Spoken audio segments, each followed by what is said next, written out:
नमस्कार। फिर से स्वागत है मेरे प्यारे सभी शिक्षार्थियों का, विद्यार्थियों का अपनी भारतीय पाठशाला यूट्यूब चैनल में। तो हम निरंतर अध्ययन कर रहे हैं, उस प्रयास में, उस कड़ी में हम निरंतर आपका सहयोग प्राप्त कर रहे हैं। आपका स्नेह अपार हमें मिल रहा है एक बेहतर क्लास के लिए। अगर आपने अभी तक भी हमारा यूट्यूब चैनल सब्सक्राइब नहीं किया है तो आप ज़रूर यूट्यूब चैनल को सब्सक्राइब कर बेल आइकन पर बटन दबा दीजिए, ताकि हमारे द्वारा ये जो कोशिश है वो आगे तक जाए, सभी बच्चे इससे लाभान्वित हो।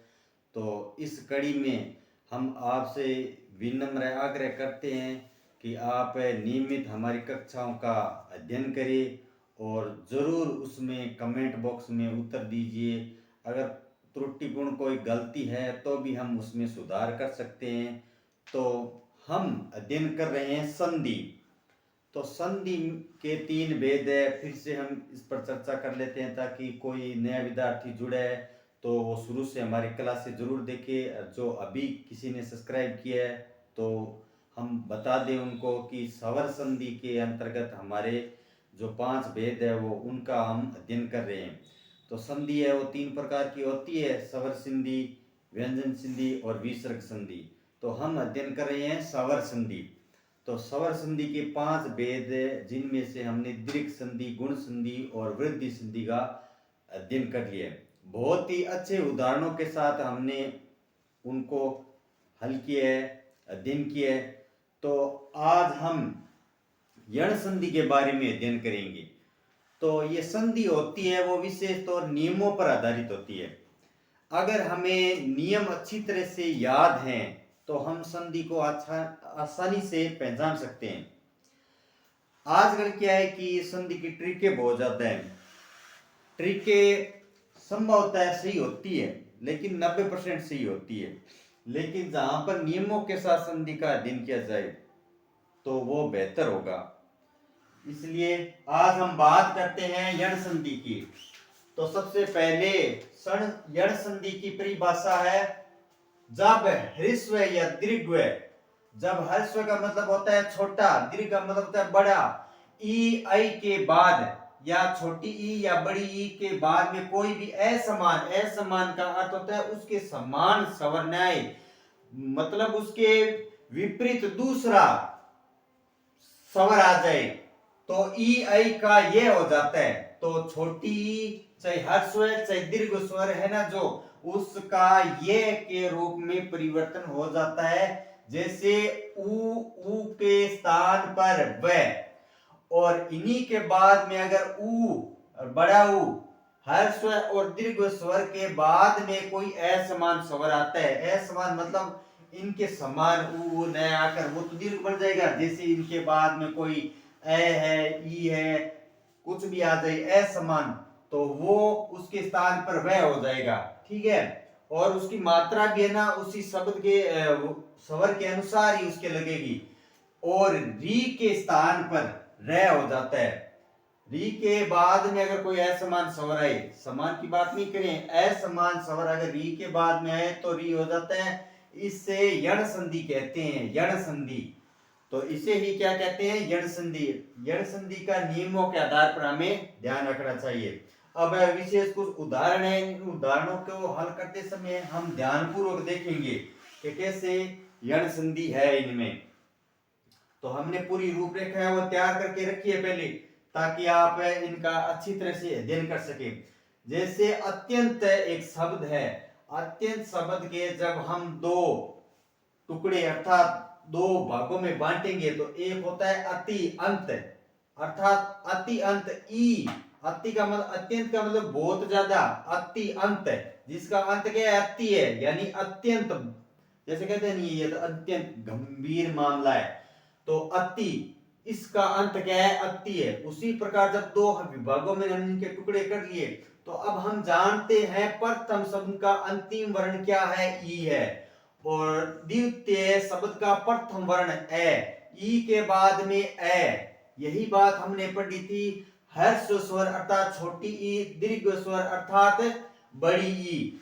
तो इनके बाद में कोई भी असमान स्वर आता है तो इनके बाद में ई के बाद में क्या है, असमान स्वर है।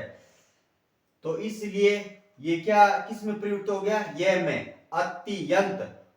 तो अत्यंत ये नाम है, वो जिस पर मात्रा लगेगी वो अक्षर हमेशा क्या हो जाता है, छोटा हो जाता है। ये भी बात ध्यान रखनी, यानी आधा हो जाता है। ई की मात्रा यह में प्रयुक्त होगी, ए ई और ये में बढ़ गए, और तय है वो क्या बन जाएगा, आधा।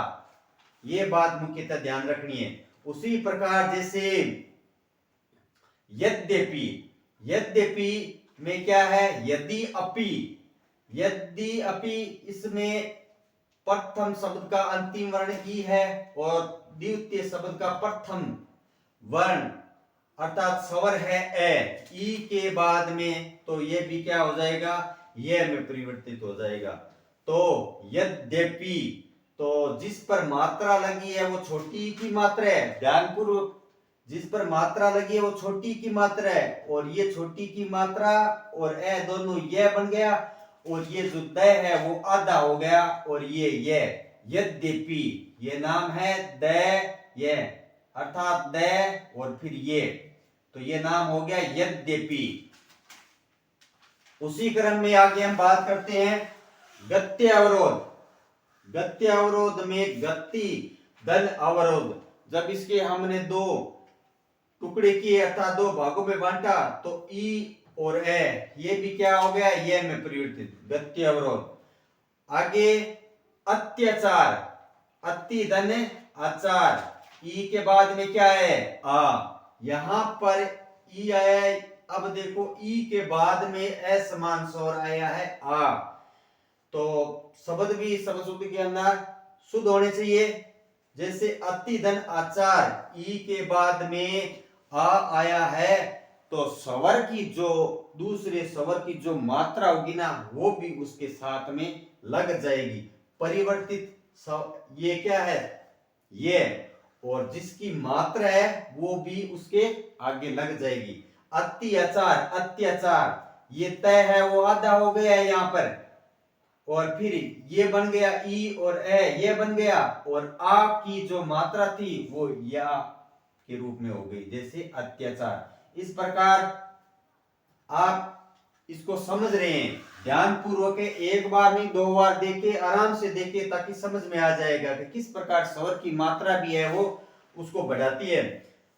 उसके आगे इति आदि, इत्यादि, ई के आगे ए और उसके मात्रा वाला है, तो देख लो ये और इसके आगे मात्रा लगी, इत्यादि। शब्द के दो टुकड़े भी शुद्ध होने चाहिए। अब हम बात करते हैं अत्यावश्यक। आवश्यक कब होगा, क्या ये मेरे लिए कार्य करना बहुत ही अत्यावश्यक है, अर्थात बहुत अधिक आवश्यक है, तो अति होगा उसमें, अति आवश्यक। आवश्यक को क्या करे, बढ़ा रहे, अति आवश्यक।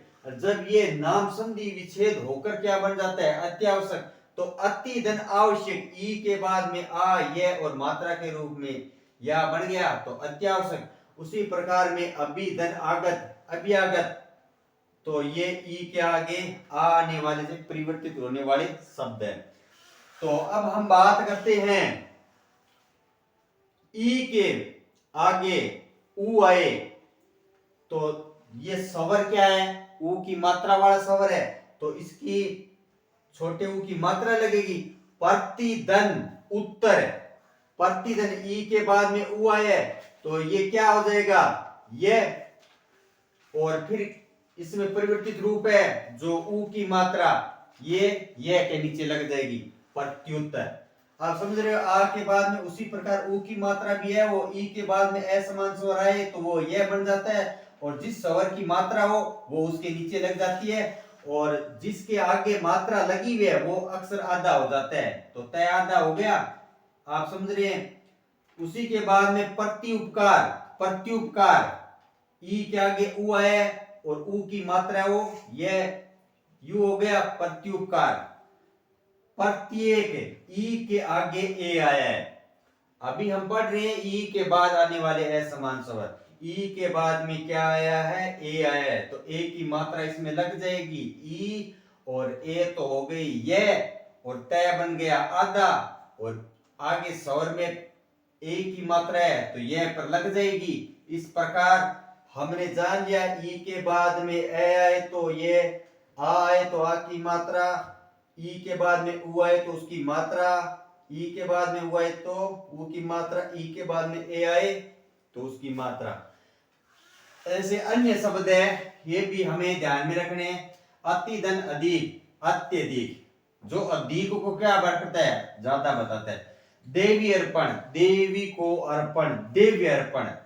नदी धन आगमन, नद्यागमन, नदी की ओर जाना, आगमन अर्थात आना।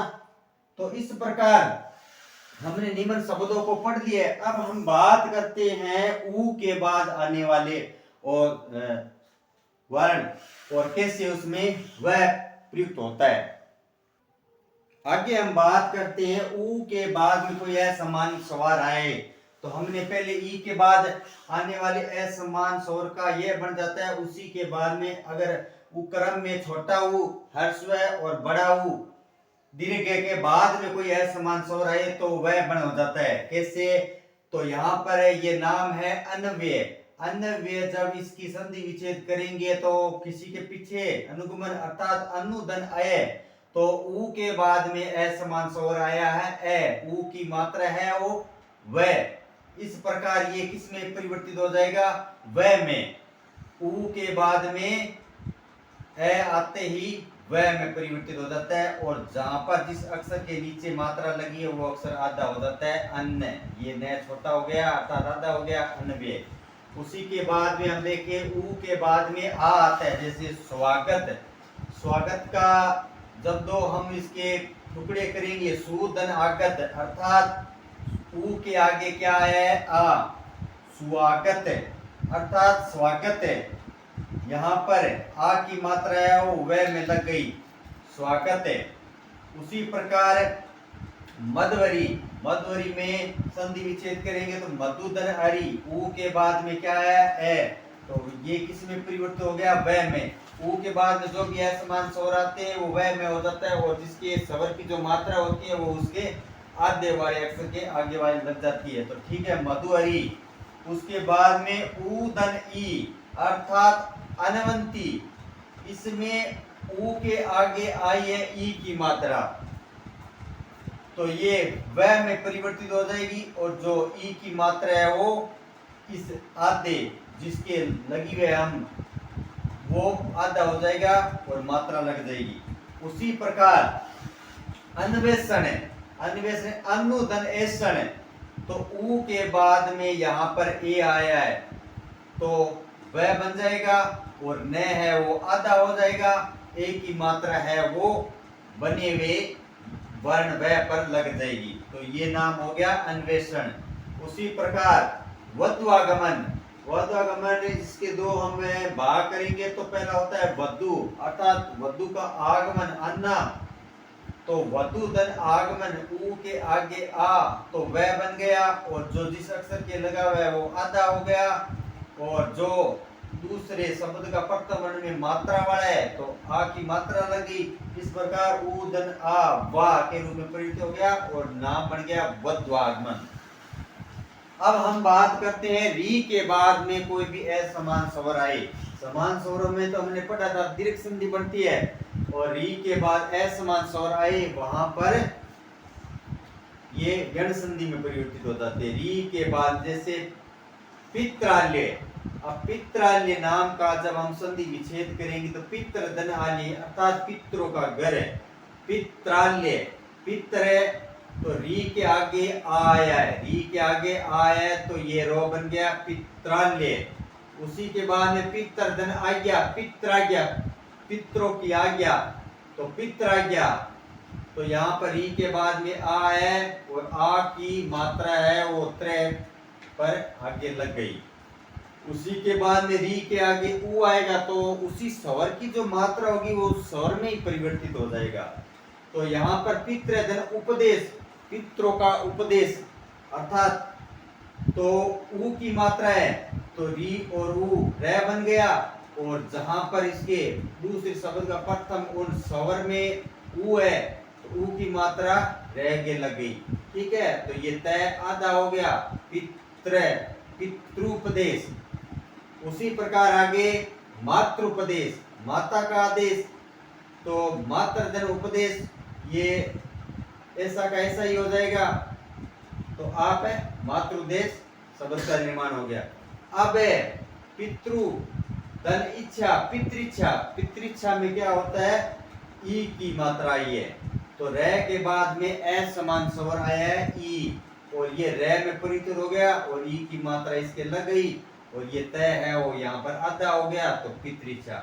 इस प्रकार हम यण संधि को इस प्रकार पहचान सकते हैं। तो नियमों के आधार पर हम चले तो यण संधि है वो हमारी पूर्ण हो गई है।